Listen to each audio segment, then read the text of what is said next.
नमस्कार दोस्तों, मैं एस्ट्रो सुभाष शर्मा लाल किताब के ज्ञान में आपका स्वागत करता हूं। दोस्तों, आज हमारी पर्टिकुलरली चर्चा रहेगी साउथ फेसिंग घर के बारे में, यानी कि दक्षिण मुखी मकान। जिनका भी मकान दक्षिण की तरफ फेसिंग करता है, यानी कि दक्षिण की तरफ मुख करता है, उसे कहते हैं साउथ फेसिंग मकान या दक्षिण मुखी मकान। अब साउथ फेसिंग मकान कई बार आप लोगों को काफ़ी परेशानियों में डाल देता है। अब ये परेशानियाँ कैसी हो सकती हैं? हो सकता है आपके घर में बीमारियाँ ना जाती हों, हो सकता है आपके घर में सभी लोग परेशान हों, किसी की सफलता ना हो रही हो, हर एक इंसान अपनी की परेशानियों को लेके जूझ रहा हो, करियर में असफलताएं मिल रही हैं, बिज़नेस में घाटे पड़ रहे हैं। जब से आपने मकान बदला और साउथ फेसिंग के मकान में गए, समझो आपकी परेशानियों का दौर शुरू हो गया। आपके घर में बीमारियां नहीं जा रही हैं, आपका धन जो पैसा है जो आपने इकट्ठा किया वो सारा बीमारियों पे खर्चा हो रहा है। आपके घर से आपके परिवार पे जो मुसीबतें, एक कोर्ट केसेस और लीगल झंझट जो पड़ गए हैं, उनके यहाँ पर ये साउथ फेसिंग में रहने का कारण बनते हैं। अब दोस्तों, यहाँ पर मैं आपको कम्प्लीटली एक एक ग्रह के हिसाब से बताऊँगा कि आपको अगर आपकी कुंडली में इस तरह का ग्रह स्थिति है तो आपको इस तरह के मकान, यानी कि साउथ फेसिंग मकान, दक्षिण मुखी मकान तो ख़रीदना ही नहीं है। अब कई बार कंडीशंस कुछ और भी आ जाते हैं, कई बार ये मकान भी साउथ ईस्ट, साउथ वेस्ट का कई बार आ जाता है, और हो सकता है कई बार घर में कोई खिड़की भी हो जो साउथ की तरफ खुलती हो। यहाँ पर भी आप लोगों को परेशानियाँ मिलती हैं, क्योंकि साउथ का टच, किसी भी तरीके से साउथ का संबंध होना आपके मकान में आपके लिए परेशानियाँ लेकर आता है। तो दोस्तों, मैं सबसे पहले बात करता हूँ, आपको कुंडली के अनुसार समझाऊंगा। यहाँ पर समझिए, अगर मान लीजिए सूर्य किसी का भी खाना नंबर 8 में है, तब इस केस में ये कहा जाता है लाल किताब के अकॉर्डिंग कि हमें साउथ फेसिंग के मकान में नहीं रहना है। साउथ फेसिंग के मकान में रहेंगे, साउथ फेसिंग में कोई खिड़की होगी तो परेशानी होगी। इसके अलावा मैं पहले आपको मैं डिस्कस कर दूँ कि कौन सी ग्रह स्थिति आपको परेशानी दे सकती है, साउथ फेसिंग का मकान नहीं फलेगा। फिर हम बाद में बात करेंगे उपाय के बारे में कि इसका उपाय और सोल्यूशन क्या है, क्योंकि देखिए अगर परेशानी है तो उसका उपाय भी है। अब हम ये समझ लेते हैं कि देखिए कुंडली में हमारे ग्रह हर एक कुछ ना कुछ एक स्थिति लेके बैठे होंगे, हर एक का इंडिविजुअल का एक अपना ही ग्रह स्थिति होगा। यानी कि आपके घर में अगर 10 मेंबर हैं तो 10 के 10 मेंबर की ग्रह स्थिति अलग अलग होगी।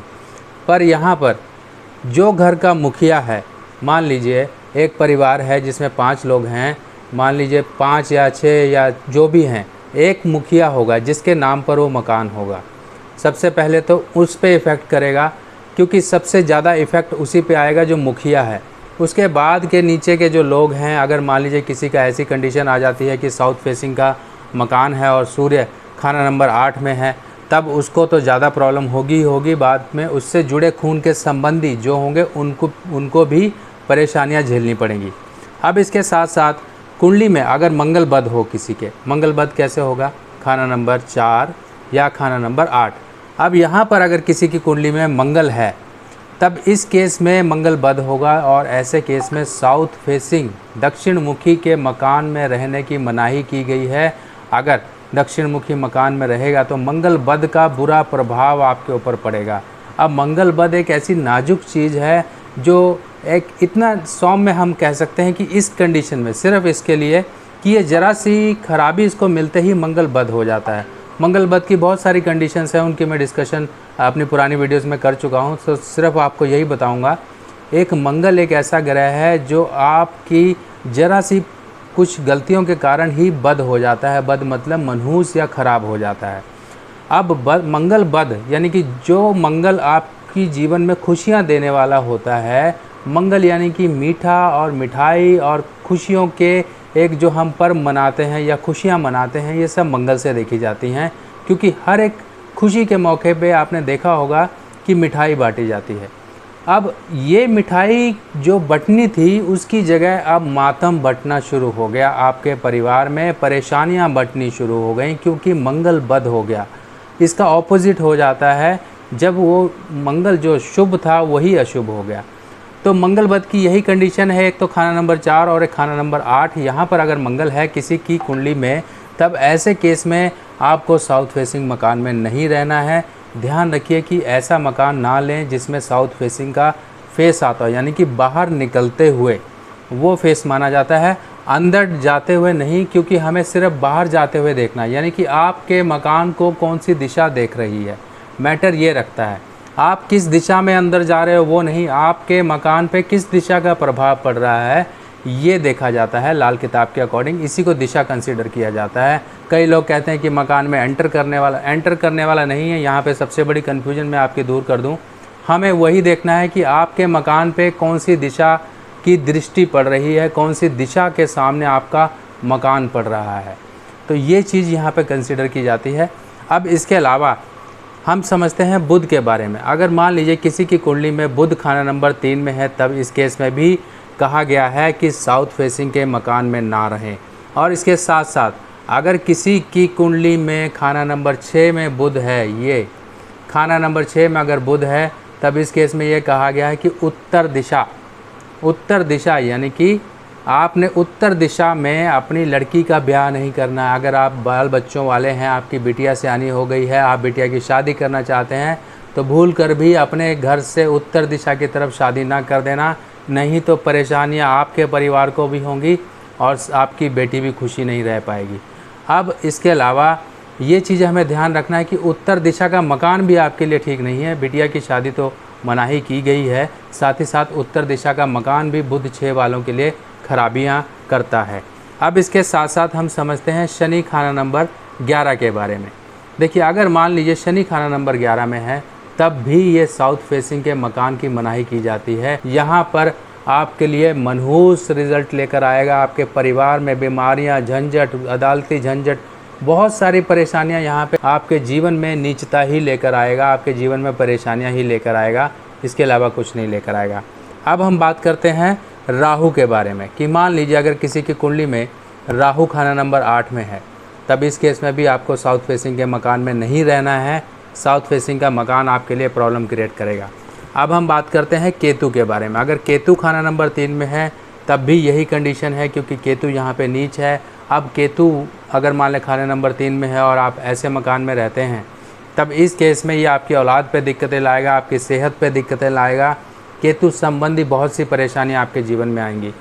अब ये सब परेशानियाँ हमने समझ लिया। अब इनका सोल्यूशन क्या है, सोल्यूशन भी जानना बहुत ज़रूरी है। अब आपका मकान है, आप मकान तो छोड़ नहीं सकते। बड़ी मुश्किल से तो इंसान जीवन में 1 बार या 2 बार मकान ले पाता है। अब ले ही लिया है तो रहना भी है, और वो कैसे रहा जाए उसकी चर्चा बहुत ज़रूरी है। वो मैं आपको समझाता हूँ कि मान लीजिए, देखिए, हर एक चीज़ का यानी कि हर एक ग्रह का, हर एक मंदी स्थिति का उपाय हमने चंद्रमा से किया है, चंद्रमा से किया है, मंगल से किया है। मंगल का कंडीशन जब आ जाती है, तब मान लीजिए केतु खाना नंबर 3 में है, तब यहाँ पर हमें घर के चौखट पे या घर के मेन डोर पे आपको कॉपर के यानी कि तांबे के चौकोर पीसीज या 4x4 का हो या 2x2 का हो, जो भी साइज़ हो आप ले लीजिए और अपने दरवाज़ों पे लगा के रखिए। इसके साथ साथ जो मेन उपाय है वो उपाय ये है कि आपको चांदी की तार या चांदी का पतरा भी आप यूज़ कर सकते हैं, चांदी की तार भी यूज़ कर सकते हैं। अब इसको यूज़ करने का तरीका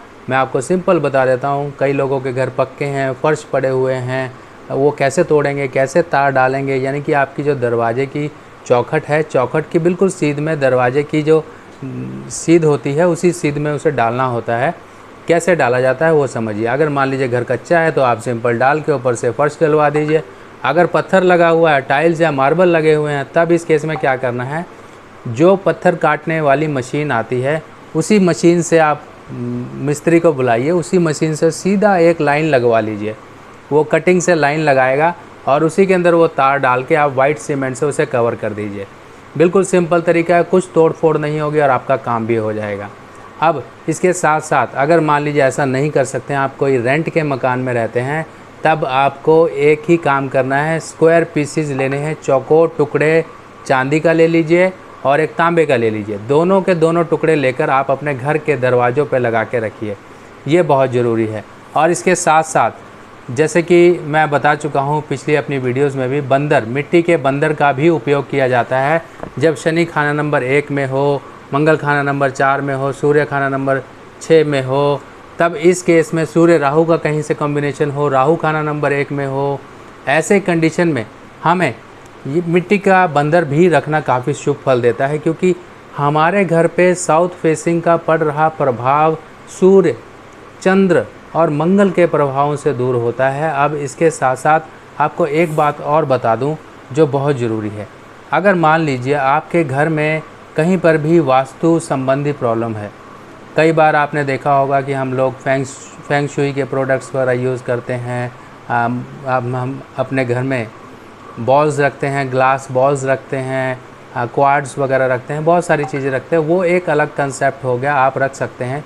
इसके साथ साथ पंचमुखी हनुमान जी की अष्ट धातु की या पंच धातु की मूर्ति लाके भी आप अपने घर में रख सकते हैं। वो भी आपके घर में रखी हुई आपके घर के वास्तु दोषों को दूर करती है। तो ये एक एडिशनल चीज़ है जो मैंने बातों बातों में आपको बता दी, ये आपको बहुत ही फ़ायदा करेगी। और इसके साथ साथ अगर मान लीजिए आपकी कुंडली में मंगल बद है, तो सिंपली अभी मैंने कुछ कल ही जो है एक पोस्ट डाली है जिसमें आपको मंगल बद के छल्ले के बारे में बताया है, लिखकर जो राइटिंग पोस्ट होती है वो मैंने डाली है। फिर भी मैं आपको दोबारा फिर बताता हूँ, मंगल बद का जो छल्ला होता है 2 तरह से यूज़ किया जाता है। एक तो 1 ग्राम सोना, 1 ग्राम चांदी, 1 ग्राम तांबा, तीनों को मिला के ढलाई करके बिना कट बिना टाँके का वो एक छल्ला होता है, वो ढलाई किया होता है, उसमें किसी तरह का जोड़ या कट नहीं होता है, कोई एंड नहीं होते हैं। वो छल्ला आपको पहनना है। अगर आपका बजट नहीं है तो एक चांदी का छल्ला ढलाई कराइए, उसके अंदर एक सोने का कील और एक तांबे का कील, 2 कील लगवा के आपका मंगल बद का छल्ला बन जाएगा। मंगल बद का असर हमें बिल्कुल ही सही करते रहना है। कुंडली में मंगल बद है तो खून दान करिए भैया, ये खून लेके कहाँ जाओगे, किसी के काम आ जाएगा, आपका उपाय भी हो जाएगा। तो खून दान करिए। आजकल के समय में लोग खून दान नहीं कर रहे हैं, ब्लड कैंप नहीं लग पा रहे हैं, क्योंकि कोरोना की वजह से लोग इकट्ठे नहीं हो पाते हैं। तो आप अगर मौका मिलता है तो कहीं पर ब्लड डोनेशन सेंटर में जाके आप डोनेशन कर सकते हैं। सिंगल वो आपको अपॉइंटमेंट देंगे, आप जाके ब्लड डोनेट करके आइए, आपका ब्लड भी डोनेट हो जाएगा, मंगल बद का भी असर दूर हो जाएगा। क्योंकि खून की सफाई, नए खून का निर्माण, ये आपके शरीर में बहुत ज़रूरी है, क्योंकि मंगल ही आपका खून है। अगर खून ही गंदा होगा तो सब कुछ मंदा होगा, ये आपको समझ के रखना है। तो दोस्तों यही सब जानकारियाँ आपके साथ में साझा करना चाहता था और आपको ये जानकारियाँ काफ़ी काम देंगी। इसके साथ साथ बाकी नेक्स्ट वीडियो में फिर मिलेंगे, तब तक के लिए अपने सुभाष भाई को आज्ञा दीजिए। नमस्कार।